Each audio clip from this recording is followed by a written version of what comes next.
Greetings, everyone. Dr. Brian Scott with you. Thank you for joining us today on Insight to the End Times.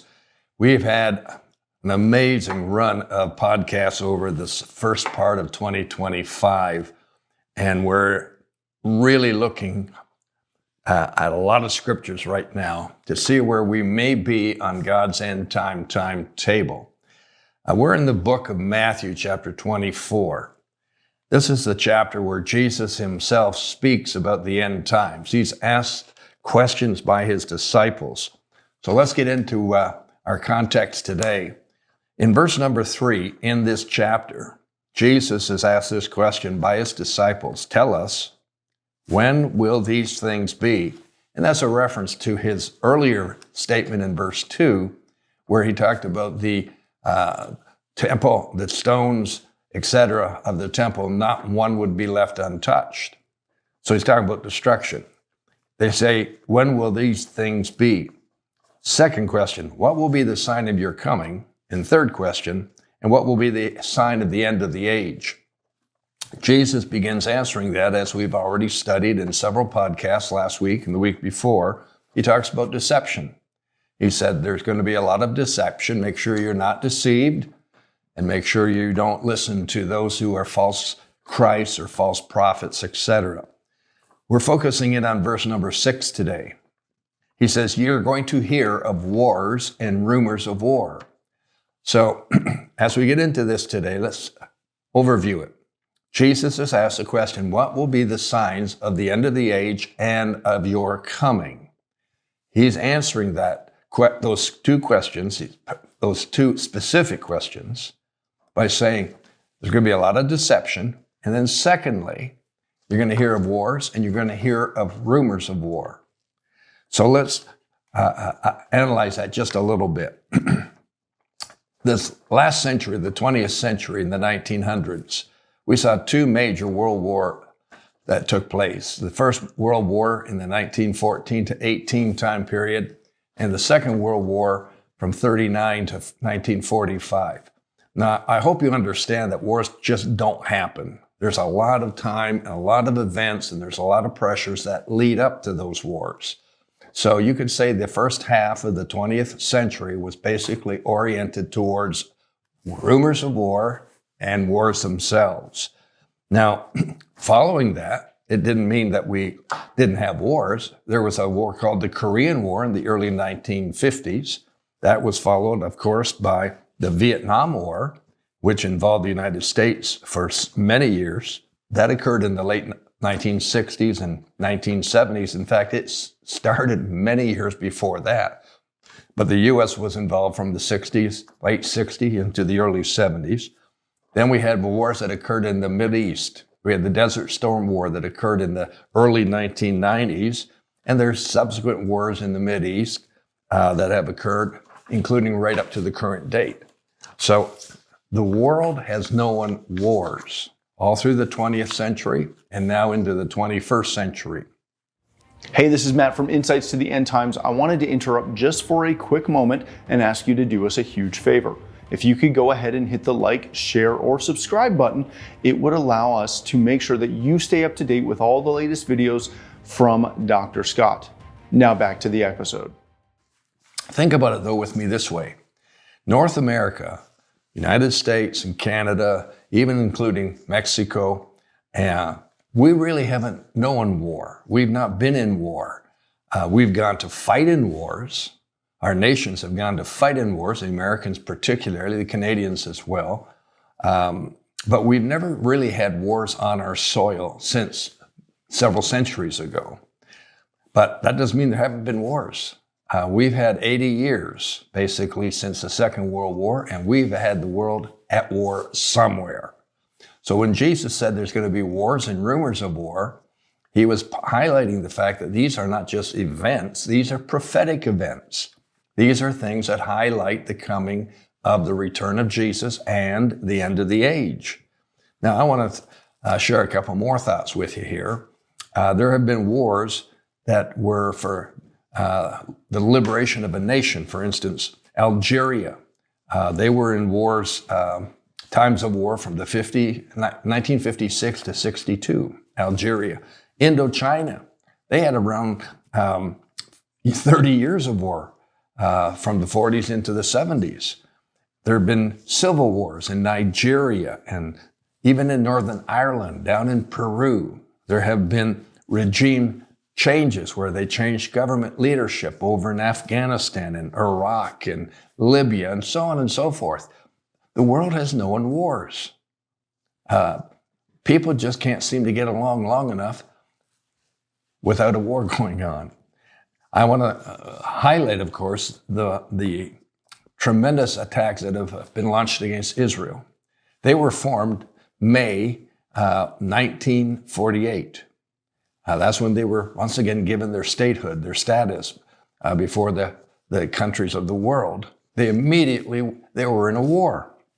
The Arab-Israeli War of 1948. Then in 1967, they had to deal with the Six-Day War. That was a phenomenal victory for Israel. They had the Yom Kippur War in October of 1973. And they've just had continuous conflicts and wars. They've been in a state of war or a state of defending themselves 8 different times, the most recently being the Hamas invasion of Israel, southern Israel, in 2023, which has still not resolved itself. Here we are in 2025, and they're still dealing with the problems there, with the conflict there, et cetera, et cetera. Here's what's really interesting. All these other wars occur everywhere else. We don't see them on the soil here in North America, on the ground here in North America. But this attack against Israel, this most recent attack, has resulted in some of the most dangerous protests and attacks against Jewish people, Jewish entities, Jewish schools, Jewish synagogues that our country has ever seen before. The increase has been phenomenal. So what we have here with the Israeli-Hamas conflict is more than just armed conflict, armed war. We've got a spiritual uprising that has occurred here. Let's shift gears. Russia invaded the Ukraine roughly 3 years ago. That war has been ongoing for 3 years. Devastation like you've not seen before. Drones have been used in that attack, in those wars, our times of conflict. Deaths have been into the tens of thousands, and it still goes on. They were supposed to have been in a truce, like an intermission here just recently. But the attack has still been going on and going on and going on. And that has also involved a lot of countries around the world, especially the NATO-oriented countries, Canada and the U.S. being involved as well. So Jesus said in verse number 6, you're going to hear of wars. You're going to hear of rumors of war. It's just heavy-duty warfare going on. Wars and rumors of war. That's one of the shortest verses in his answer. We go to verse number 7. It's a continuation. He says, you will see nation rise against nation and kingdom against kingdom. Now, I think that's pretty straightforward, and I think everybody really would look at those verses and say, we understand that. But do we really understand that? Do we realize the spiritual significance, or are we just so used to war and conflict that it's just, that's just another example of it. We see that on the nightly news on a regular basis. We see it on breaking news over our smartphones on a daily basis, hourly basis. That's just the way the world is. Yes, it is just the way the world is, but you've got to remember, Jesus highlighted it as one of the major factors pointing to his return and to the end of the age. We can't lose sight of the prophetic inferences that are contained within these statements. Let's examine for a brief moment. We could be several hours on nation versus nation and kingdom versus kingdom. But let's look at that for just a moment. We know from the news and so on that nuclear warheads, nuclear missiles, nuclear conflict is possible. Many nations of the world have nuclear capabilities. Of course, the United States does, Russia does, and many, many other countries, India, Pakistan, you name it, they have the capability to launch some kind of a missile that has nuclear warhead attached to it. Now, that's a big issue with the nation of Iran, which is one of the instigators of conflict in the Middle East. They're always threatening to attack Israel, and their ability to launch something of a nuclear capability is a very, very serious threat. But can you imagine what would happen if a nuclear warhead was launched against another nation? And if it managed to get through the defense systems, folks, we are talking about unbelievable devastation. And they say that, there's a briefcase that the United States Marines carry on behalf of the president, wherever he goes. There's this briefcase with the launch codes in it and so on. And I'm just picturing, I've got a cup here. I don't know if you can see it on the screen, but it's got a red interior. And they talk about the red button. All they have to do is press that red button, and they could launch these nuclear warheads. We're in some really serious days here. Nation against nation, kingdom against kingdom. And I want to just highlight something before we close this session. Since the beginning of this year, 2025, we have seen a new president come into power in the United States. And he has a slogan that he campaigned on, not only in this election that just passed, but in the previous election he ran in, to make America great again. It's called the MAGA, M-A-G-A, Make America Great Again. It has some tremendous merit to it, but in the process of initiating that this time around, just in the last couple of months, he has launched a wide scope of tariffs to take control of international trade and change the way international trade works. Essentially, without us seeing it, other than the fact that it's going to cost, the price of goods is going to increase in value. It's going to cost the American people a lot of money. It will cost us in Canada a lot of money and other countries around the world because it's pretty far-reaching. But here's the point I want to make. This is a case of nation against nation. This is a case of kingdom against kingdom. And it's been reported, and we have experienced this here in Canada, being the northerly neighbor of the United States on what we call the longest undefended border in the world. We have always been a friendly neighbor. We've always been allies. We've always been friends. But some of these tariffs that have been introduced and some of the lead up to the tariffs and a lot of the noise that's come out of these discussions has really threatened the Canadian situation.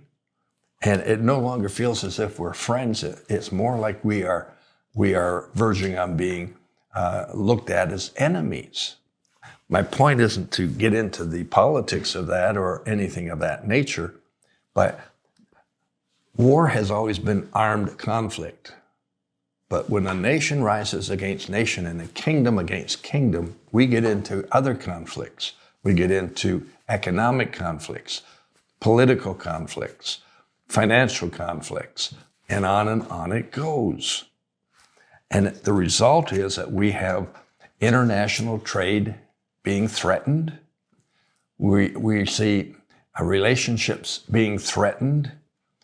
There is a tremendous amount of fear that has arisen, especially on our side of the border, because of the steps that have been taken in this nation versus nation conflict, such that we keep hearing and we keep getting phone calls from people saying, is it even safe to drive into the United States? Is it safe to fly into the United States? Are we going to be arrested? Those are thoughts we've never, ever had before. So I don't think it's as serious as people's fear has made it out to be. But what I am ready to suggest to you is that we are seeing a case of nation against nation that we've never seen in a long, long time. It's been at least 2 centuries since we had conflict between the two countries. And I'm only speaking of North America. But there's conflict, nation against nation, kingdom against kingdom, that's occurring all around the world. And Jesus prophesied that the first sign would be deception. Deception means that you're being misled, misrepresented, misinformed, and you're following something that doesn't have truth in it. Deception, he referred to it like 4 times in Matthew 24. He refers to it in verse number 4, in verse number 5, and then he shifts gears. In verse 6, he says, wars and rumors of war. Verse 7, he refers to, in the first part of that verse, he refers to nation against nation, kingdom against kingdom. We could summarize it this way. There will be confusion and every evil work that arises out of a situation where you have strife involved. And we are in very uncertain days, very volatile days here in the world because of a desire to shift the way things operate, to shift the economy, to shift the financial market, to shift the trade markets around the world, et cetera, et cetera. So it's gone beyond armed conflict. We're now into other areas which these verses prophesied, and we've never, ever had to look at them in this frame of mind. So one thing that we have to be very careful of as Christian believers is we do not and cannot get into fear, because fear is destructive.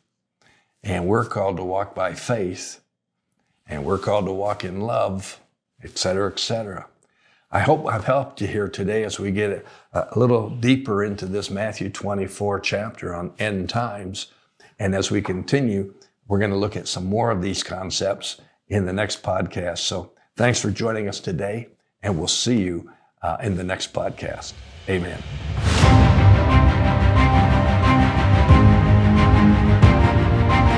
Hey, thanks for watching this episode of Insights to the End Times. I hope you enjoyed it. If you'd like to get notified every time we release a new video, go ahead and hit that subscribe button right over here. Now, if you'd like to catch the previous episode, you can do that right here, or the entire playlist is right above right here. Thanks for watching. We'll see you on the next episode of Insights to the End Times.